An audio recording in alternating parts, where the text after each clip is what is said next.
Bonsoir et bon début de semaine à tous. Situation sécuritaire dans l'est du pays. Les chefs d'État de l'EAC ont recommandé samedi dernier la cessation immédiate des hostilités entre les FARDC et les groupes armés sur toutes les lignes de front dans cette partie du pays et la poursuite du déploiement des troupes d'autres pays de cette communauté.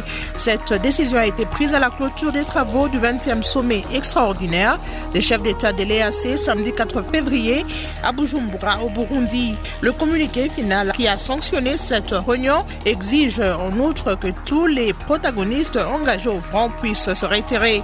Les chefs d'état-major des armées des pays membres sont convoqués dans une semaine pour fixer le délai de retrait des groupes armés et informeront les chefs d'État sur les modalités du déploiement des forces de l'EAC dans l'est de la RDC.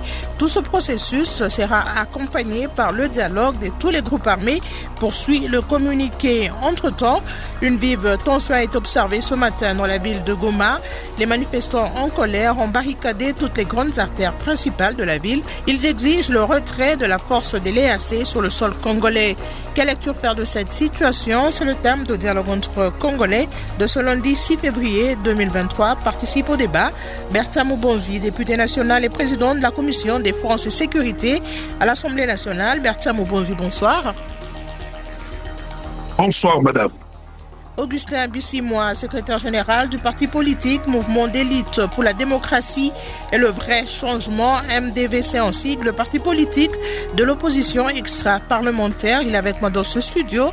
Augustin Bissimois, bonsoir. Bonsoir, madame, et salut à tous les auditeurs et les citoyens congolais qui sont en train de souffrir de la mauvaise gouvernance. Maître Rigel Miviri, avocat et chercheur à Ebouteli, partenaire des recherches du groupe d'études sur le Congo GEC. Maître Rigel Miviri, bonsoir. Bonsoir. À Goma, au Nord Kivu, vous nous suivez sur la 95.5. Et pour vous qui êtes à l'étranger, merci de nous rejoindre sur www.radio-okapi.net ou encore sur Canal+, Channel 572. Bienvenue à tous dans votre magazine. Vous pouvez continuer à envoyer vos réactions en appelant au 081 890 66 78 ou nous écrire par SMS au 081 051 57 78 et par mail, écrivez-nous à dec@radiookapi.net. Les travaux du 20e sommet extraordinaire des chefs d'État de l'EAC se sont clôturés samedi à Bujumbura, au Burundi. Un communiqué final a été lu en anglais et en kiswahili par le secrétaire général de l'EAC, le Kenyan Peter Matuki. Les chefs d'État de l'EAC recommandent la cessation des hostilités immédiates entre les belligérants sur toutes les lignes de front à l'est de la RDC et la poursuite du dialogue. 6 chefs d'État, dont Paul Kagame du Rwanda, Félix Tshisekedi de la RDC, William Samuel Ruto du Kenya, Yoweri Museveni de l'Ouganda et Madame Samia Hassan de la Tanzanie, ainsi qu'un délégué du président soudanais Salva Kiir ont pris part à ces travaux avec leurs experts sous la facilitation du président en exercice de l'EAC et chef de l'État burundais, Évariste Ndayishimiye. Fiston Goma pour le reportage. Tous les protagonistes engagés au front sont priés de se retirer et les chefs d'état-major des armées de pays membres de l'EAC sont convoqués dans un délai d'une semaine. Ils devront fixer les timelines du retrait des groupes armés rebelles et informer les chefs d'État sur les modalités du déploiement des forces de l'EAC à l'est de la République démocratique du Congo. Ce processus sera accompagné par le dialogue de tous les groupes armés confondus. Le président en exercice de l'EAC, Évariste Ndayishimiye, dénoncera des cas de violation ou du non-respect de ses recommandations du 20e sommet extraordinaire. Selon les communiqués, les mesures seront prises ensemble avec tous les chefs d'État contre les parties prenantes qui violeront ces directives. Les chefs d'État présents aux travaux de Bujumbura recommandent au Soudan du Sud, à l'Ouganda et au Burundi de poursuivre avec la contribution de leurs troupes à l'est de la RDC et demandent au FARDC de faciliter ses déploiements sur le terrain.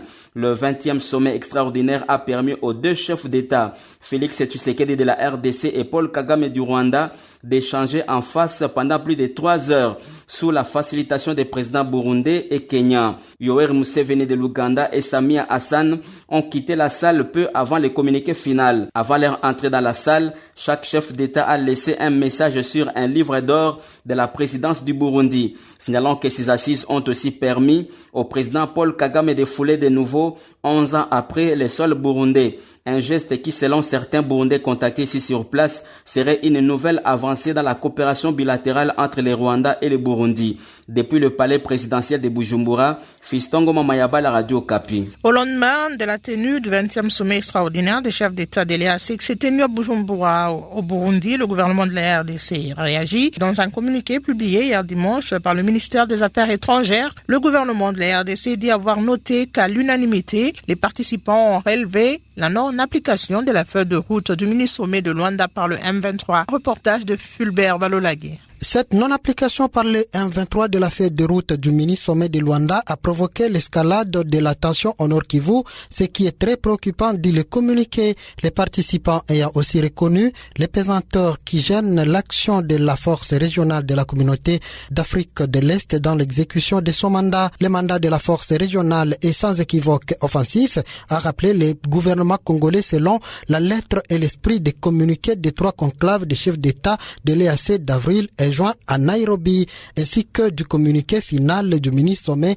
de Luanda. Ainsi, le gouvernement de la RDC souligne dans ce document que la fin des attaques du M23 contre les positions de FARDC et les troupes de la MONUSCO, son retrait des zones occupées, son cantonnement dans des localités spécifiées, le retour des personnes déplacées à leur domicile et la cessation du soutien des forces de défense du Rwanda RDF au M23 prévu dans le communiqué final du mini-sommet de Luanda sont nécessaires à tout dialogue politique interne et diplomatique pour une solution durable de la crise sécuritaire à l'est de la RDC et dans la région des Grands Lacs.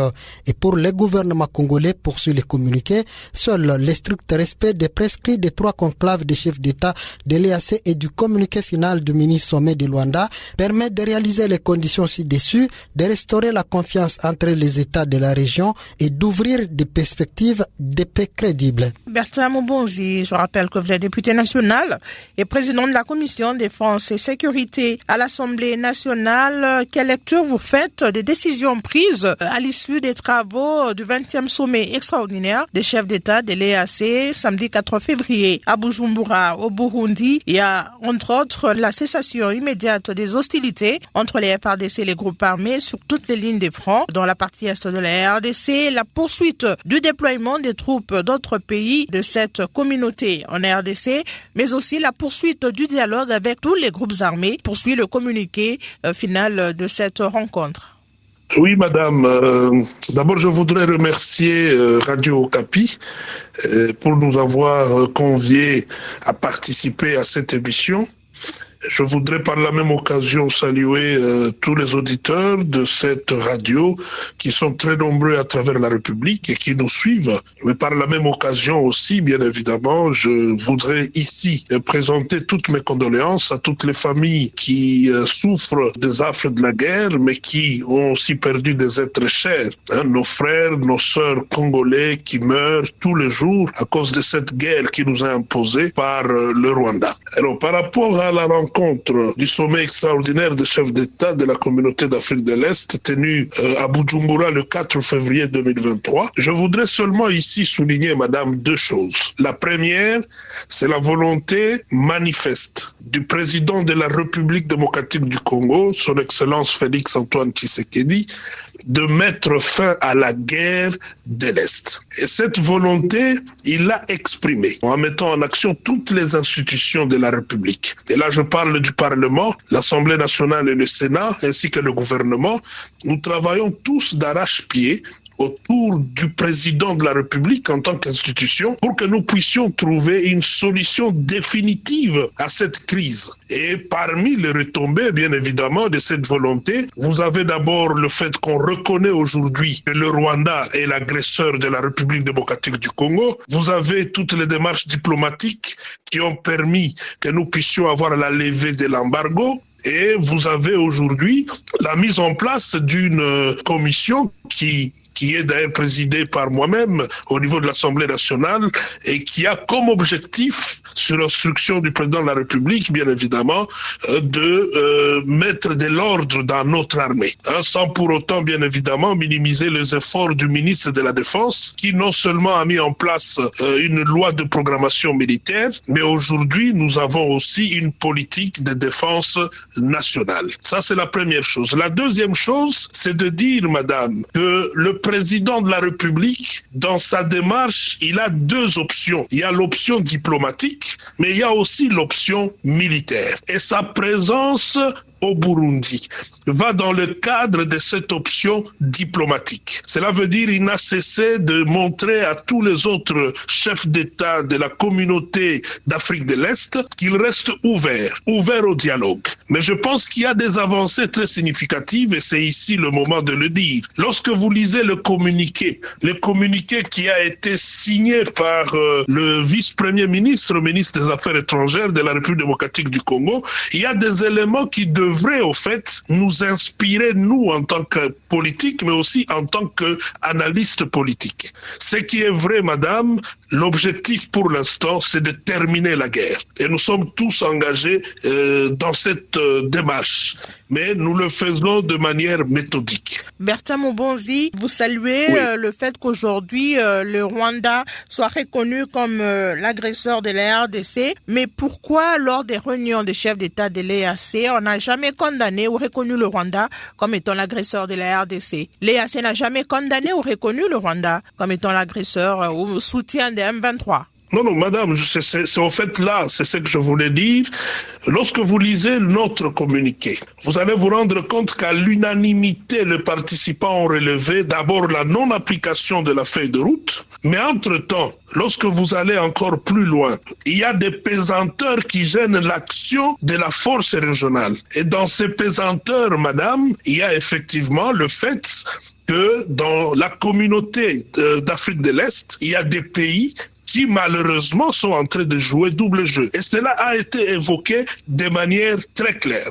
Alors lorsque vous allez encore plus loin dans le communiqué, lorsqu'on parle du mandat de la force régionale, le mandat de la force régionale, c'est un mandat, et ça c'est de manière claire, sans équivoque, offensif selon la lettre et l'esprit des communiqués. Vous parlez du communiqué du ministre des Affaires étrangères de la RDC. Effectivement, parce que c'est ce qui nous engage, madame. Mais c'est un peu en contradiction avec le communiqué final des chefs d'État de l'EAC. Mais écoutez, madame, c'est très important de tenir compte de ces communiqués parce que lorsque nous nous retrouvons tous au niveau de ce sommet, chaque État vient avec ses objectifs. Et l'objectif pour la République démocratique du Congo, c'est d'attirer l'attention de tous les membres de la communauté, des difficultés que nous rencontrons sur le terrain dans cette collaboration, de tous les problèmes que nous avons. Et lorsque vous lisez de manière claire, lorsque nous, au niveau de notre pays, nous donnons comme condition sine qua non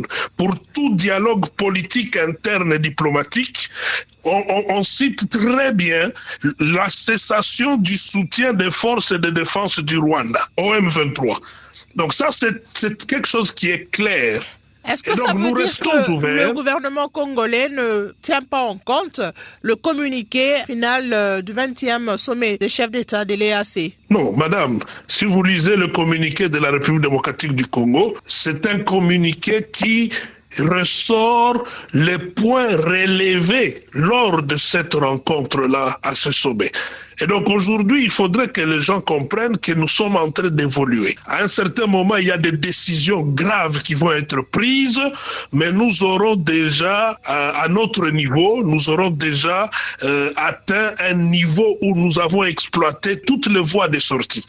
Et c'est ce qui est en train d'être fait par le président de la République. Alors, et donc demain ou après-demain, lorsqu'une action sera menée, personne ne dira que la RDC ne l'avait pas dit dans ces différents sommets dans lesquels nous participons.